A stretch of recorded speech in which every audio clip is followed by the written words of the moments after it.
Welcome to Love and Abuse, the show about helping you identify poisonous communication and toxic behavior. You deserve to be treated with respect and kindness. That's why it's important that you learn to pinpoint manipulative and controlling behavior so that you keep your power and your sanity. I'm your host, Paul Coliani.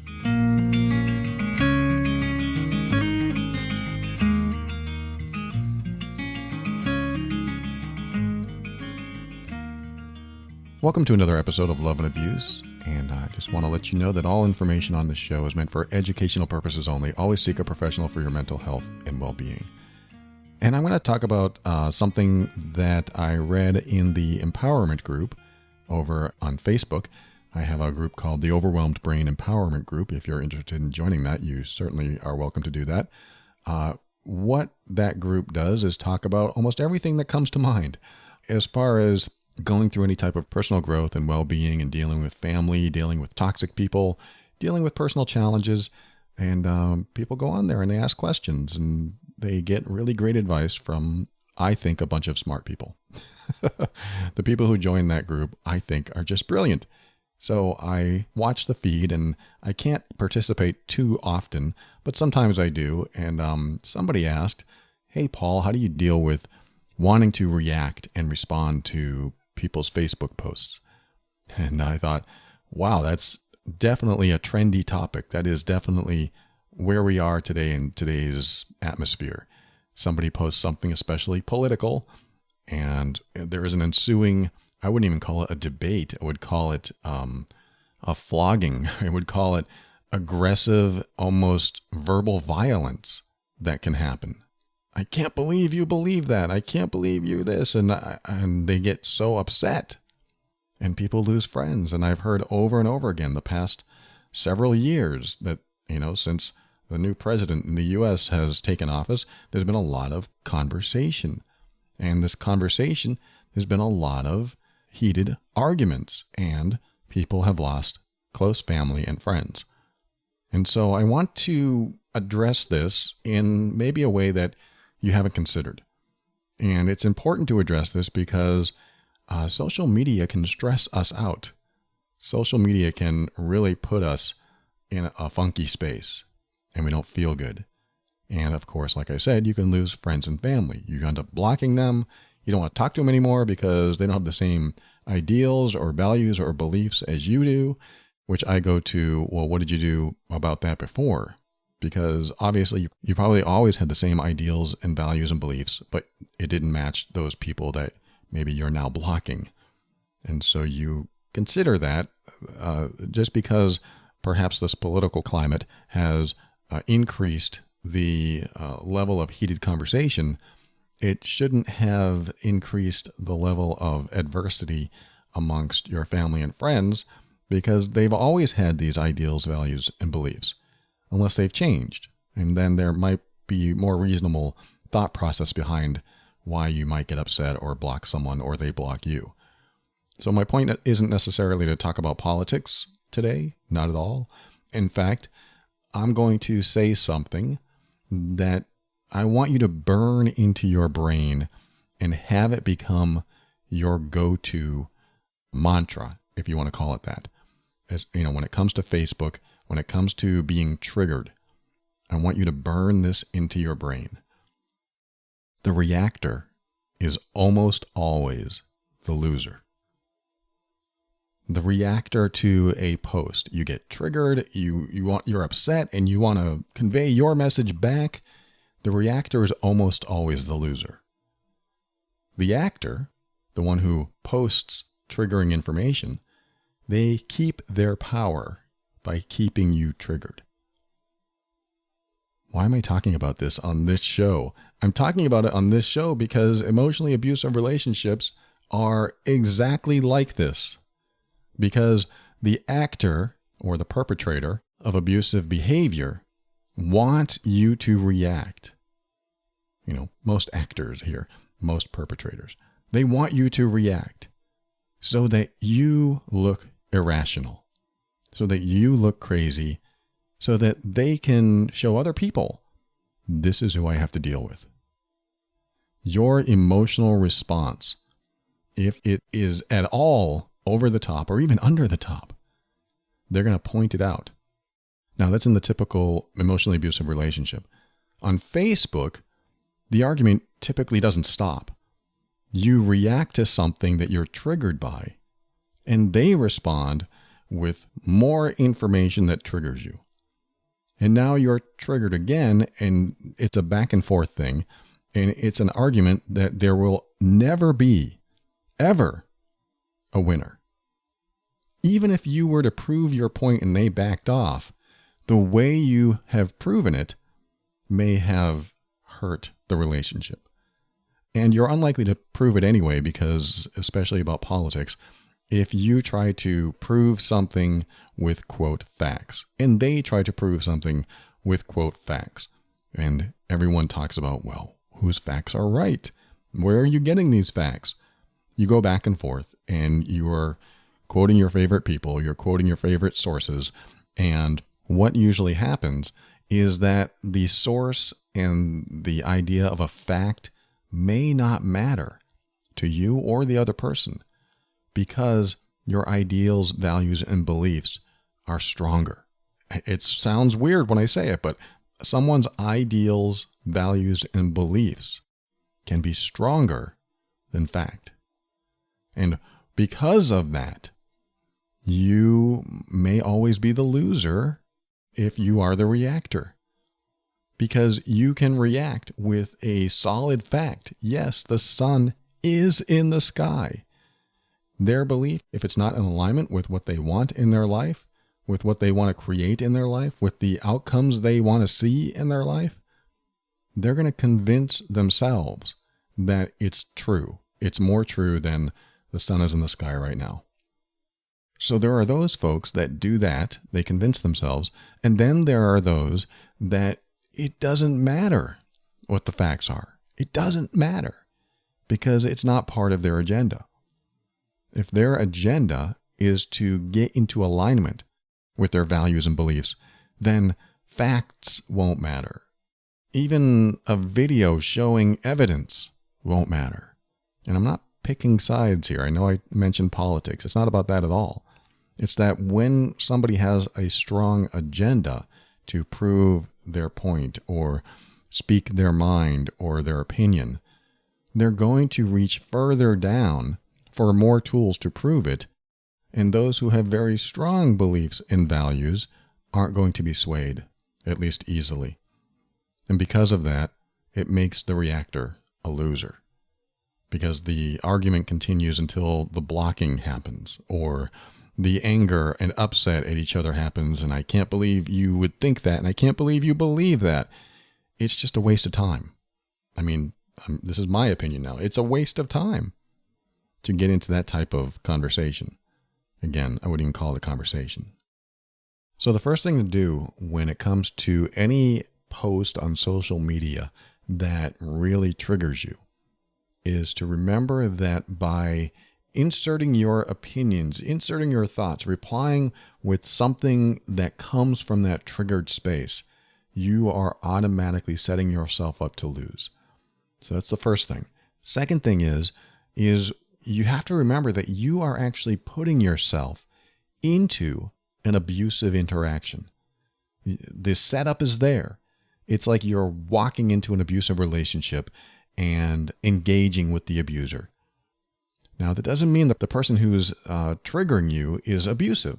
Doesn't mean that at all. But what you have to do is realize that when you walk into a situation like this with someone who's highly opinionated, and you probably know they're not easily going to change their mind, or they are not open-minded and they don't want to discuss things, they just want to spout things, they just want to give you the information they want to give you, and they don't really care if you disagree, or they want you to disagree so they can get into some hot debate. They're like trolling you. That's what they call it online. They call it the troll that comes out and incites upset in you, and they get off on that upset. You have to watch out for those people too. But getting into an interaction with somebody like that makes you the loser, and you yourself are putting yourself into an abusive situation. So think of that. The next time you're triggered, And you want to come back and say, no, this is the truth, or this is how it should look, or this is how it is, with someone who's not open-minded, who doesn't want to debate, you're putting yourself into that abuse. And I like to look at it that way, because why would you want to waste your time in an abusive situation? And if you're listening to this show, there's a good chance that you are already in an abusive situation. So why even get into that kind of conversation online? And maybe you don't. I mean, this is for the people that actually get into these conversations. So hopefully you don't get into these heated debates or heated arguments or social media brawls. You could call it that. So definitely don't put yourself into an abusive situation. It's easier to avoid it if you call it an abusive situation as well, because you know what's about to happen is that you're going to get involved in an interaction that is going to put you at the losing end. And you may have all the facts, you may have everything right, but getting into a conversation with that person may not lead to the result that you want. It'll just lead you to upset and stress. So remember those tips. And let me give you this one final tip. This is going to be a short episode. One final tip when it comes to responding instead of reacting. If you really need to respond, if you really want to say something, always remember that in order to not be the loser, sorry if you don't like that term, but I'm just trying to help you burn it into your brain. Remember, the reactor is almost always the loser. In order to avoid being the loser, always reply with questions. Question what they're saying, not in a sarcastic way or a patronizing way, but with curiosity. Reply with questions, not only so you can understand better. In fact, that's not even the main reason I would ask you to do that. Reply with questions to make them the reactor. Reply with questions to put them in the hot seat so that they have to come up with the reasons they believe what they believe, or they're saying what they're saying. Once you know the reasons somebody is saying something, it's a lot easier to talk with them. It's a lot easier to have a conversation. Plus, they see that you are trying to understand them. It's that seek to understand first before trying to be understood. If you can follow that philosophy that Stephen Covey pointed out in his 7 Habits for Highly Effective People, seek to understand before trying to be understood, then you're going to put them in the spotlight, which causes them to react, not in a negative way, but gives them a chance to respond from a place where you're asking the questions and you want them to either look like a hero or a zero. I mean, it just happened to rhyme. But what'll happen is that they're going to respond in a way that highlights what they really know about the subject. It'll highlight everything that they are basing their comment or their post on. And when that becomes highlighted, they will reveal themselves. And this could lead one way or the other, the hero or the zero, or somewhere in between. You know, it's not just that. But when you do this, when you reply with a question, you become the actor and they become the reactor. Now, in this case, there could ensue a highly intelligent conversation. There could. It may not. And if you get a reactive, aggressive, makes you triggered again comment back from them, then again, answer with a question. And of course, you can come up with a question, even generic questions like, what makes you say that? Or do you really believe that's true? I mean, what I like to do with people like that is I like to pretend that I trust them, I look up to them, I respect their thoughts, I respect their opinions. And when I hear something that sounds unusual or I completely disagree with, instead of feeling judgmental or wanting to put them down or wanting to put them in their place, I look at them as someone I respect. And how would I respond to someone I respect? So you may respect the person on the other end, but if you put yourself in the position, if I respected this person, how would I respond then? Then you're going to ask a question like, really? What makes you say that? That's interesting, because you're not automatically putting them on the defense. You're just asking a question. And so this is good to remember, not only in social media, but Also in real life, also with people that you love or that you're around or that you're trying to love and you just want to have a normal conversation. Remember the question. Don't be the reactor. Be the actor. That doesn't mean you do it every time. It just means when you sense an argument coming, when you sense a heated conversation coming, it might be wise to be the person who questions instead of answers. That doesn't mean it's going to help in every single conversation, but it's a good thing to practice so that you get used to not always responding from a triggered state. And so, like I was saying in the beginning, the Facebook group, the Overwhelmed Brain Empowerment Group, this question came up. So instead of answering on the group itself, I just decided to answer it here because I thought it was very relevant, especially in emotionally abusive relationships, that it's important to understand how you respond is either going to fuel the fire or transform the conversation into something else. Can't do this with everyone. Some people absolutely want to trigger you, and that will be their only goal. And it's up to you if you want to continue engaging with a person who does that. But you have to know that's what's happening. Some people just want you to be the loser. They want you to react. I don't want you to be a loser.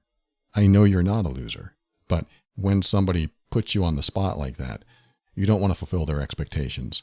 So just be aware that this happens, and there's all kinds of people out there, and Facebook and other social media platforms are definitely the kind of place that people feel a little bit more brave, a little bit more courageous to say anything they want to say. And I guess I could put that as a last tip is imagine you were right in front of this person face to face, and what would you say then? I mean, that may not always go well, but it does help to understand that having the internet in between us and someone else really heightens our security, makes us feel safe to say things that we may not necessarily say in person. Good to keep this stuff in mind. Share this with others that might benefit. Love and Abuse is the official podcast of the Mean Workbook, an assessment and healing guide for difficult relationships containing a 200-point checklist to help you not only pinpoint the exact behaviors causing difficulties in your relationship, but will also clearly reveal to you why you leave so many interactions feeling bad. The workbook is perfect for you if you need proof that you're not losing your mind, or just need conclusive information to help you make the next best relationship decision for both of you. You can also use the workbook on yourself to understand your own behaviors and how they affect those you love. It's available for download at loveandabuse.com. Not all emotionally abusive relationships have to end. Some can heal and grow from the challenges, and some can't. It takes both people willing to be honest and work on themselves, knowing that they play a role in what might be happening. If you are the only one working on the relationship, then you probably already feel alone. But know that this show exists to remind you that you're not alone and you're not going crazy. You deserve to be treated with respect and kindness. You deserve honesty and sincerity. You deserve to be treated as worthy and significant. Because you are. Thank you for joining me today. We'll talk again soon.